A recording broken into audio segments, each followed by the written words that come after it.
是在地新闻，好来乡亲啊，继续来看台股盘中零股交易，今仔日开始来就路。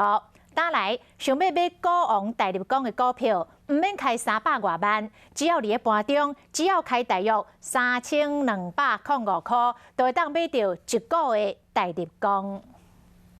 买蓝山股免等到收盘，盘中交易正式实施，不少人拢想要试看卖。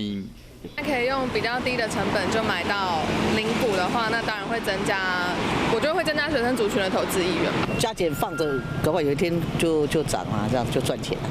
蓝山股交易第一盘伫9点10分进行整合了，每3分钟会整合交易一摆。手续费是1/1000.425，有券商呢提出1块要来吸收人客，因我嘛券商手续费一笔至少要收20块，买卖金额超过14035块就达到20块的标准。高价股一般的散户事实上没有办法去做买卖的这个部分，那现在让它零股交易更正常化，变成散户啊一般也可以去买。较热门的蓝山股，台积电第一盘就升高9091股，鸿海是1785股，大立光794股，其他热门的个股，包括联发科、台泥甲玉山金。台股交换指数伫今日以12923.55开关了，又个回盘。这2周当中，